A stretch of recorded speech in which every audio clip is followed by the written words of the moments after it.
Well, it's another rainy day here in Londinium, and summer solstice on the horizon. Got some interesting clouds today, and a sort of a festive-y spirit, because I'm not doing Christmas, but everybody else is. So I'm like the calm at the centre of the storm around here. People forgetting to defrost stuff, and some sort of mini sort of gathering going to be going on here today, but I just thought I'd make a quick video. So yeah, this. Now, I was going to make a video about this a couple of weeks ago when it actually happened, the London Bridge attack. And one of the guys who got involved was brandishing a narwhal horn that he'd got from this place called Fishmonger's Hall, I think.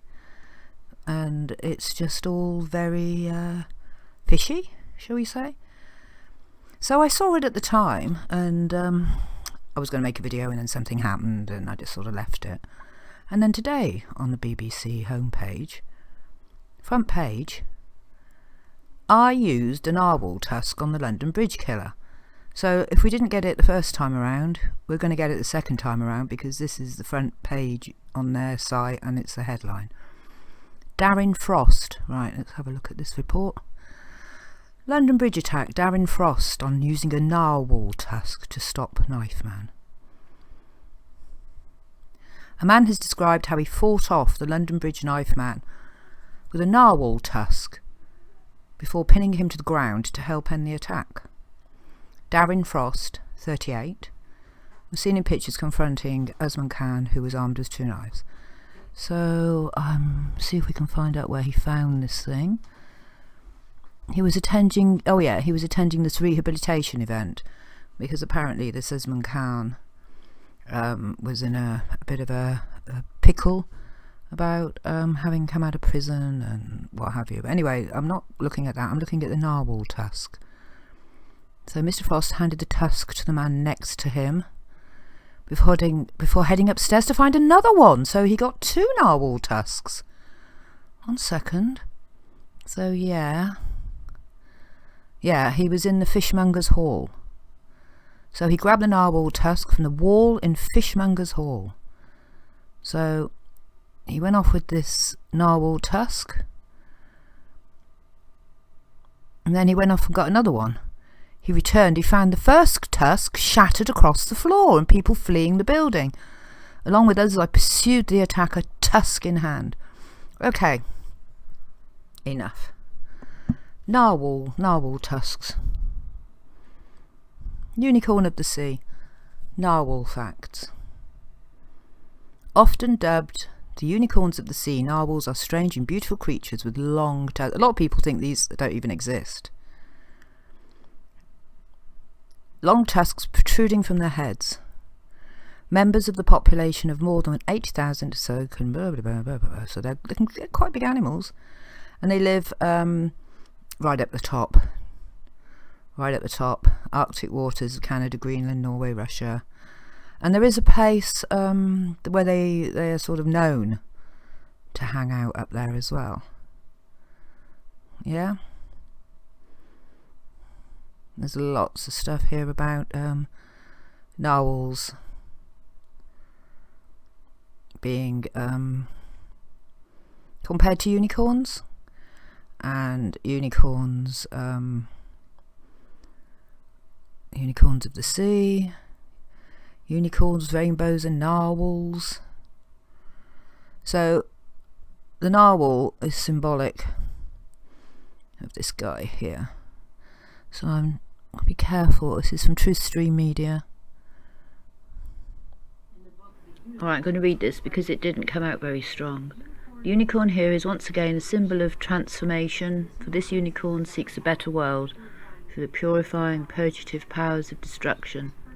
Purpose, like that of the Hindu gods Siva or Shiva, is that to tear down and to renew.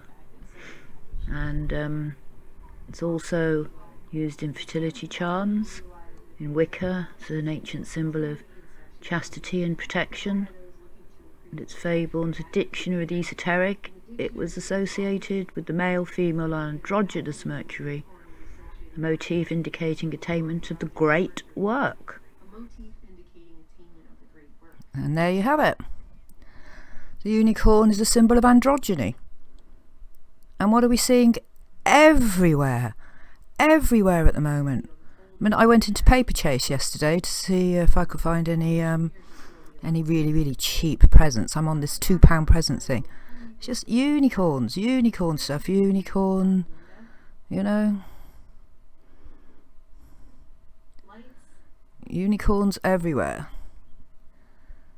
Books, hats, just crazy stuff. You know, you can get your own unicorn horns, and it's a symbol of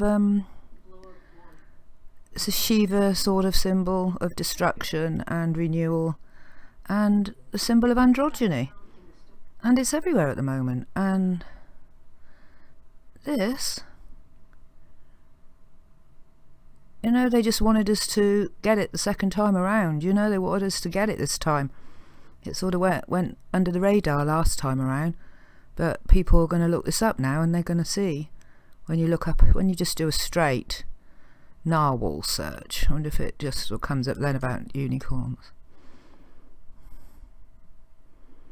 Narwhals, unicorn of the sea. So yeah, it would come up, they'd find it. And that's the World Wildlife Fund, so World Wildlife guys, so the narwhal. And this other thing is this Fishmonger's Hall place, which is one of these weird old London buildings, sometimes called Fish Hall, and there's a lot of sea connection here. Fishmonger's Hall, we'll go to Wiki. Grade 2 listed building. It's known as Fishmonger's Hall because it's the worshipful company of fishmongers. One of the livery companies. Now the livery companies, these are the guilds that used to control the market. So the livery companies of the City of London, being an incorporated guild of sellers of fish and seafood in the city. 1272. I bet you'd find all sorts of stuff if you were to look through this. Fish. Very fishy, something very fishy about all this, isn't there? Fishmonger's Hall. And apparently it's sort of been knocked down a few times and rebuilt a few times, and occupied this site for quite a number of years. I'll mention that another time when I go up there. Narwhal attack. Narwhal tusk used to stop the knifeman. Narwhals and unicorns. And unicorns and androgyny. Yeah. I wonder if I get anything if I put in a search for unicorns and androgyny. Let's have a go. Really getting on this transgender thing, aren't they? They're really pushing this sort of single gender thing. Unicorns and androgyny. Oh dear. No, not a lot here. Unicorn in alchemy.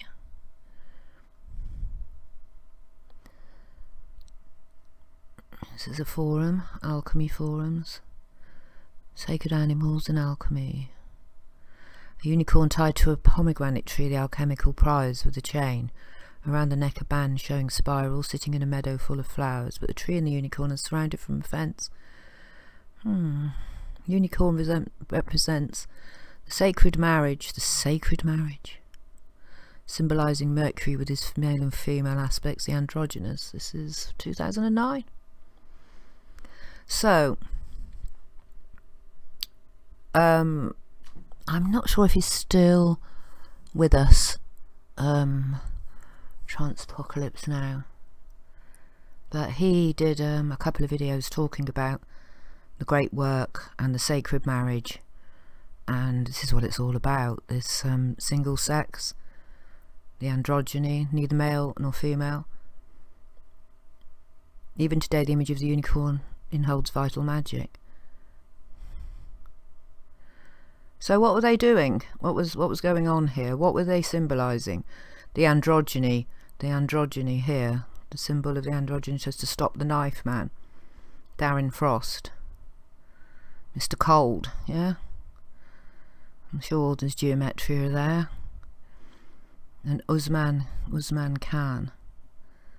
Yeah. Okay. Observation, that's all. An observation. And thank you very much for watching. And have a good day. And enjoy Christmas. Well, if you're celebrating or not.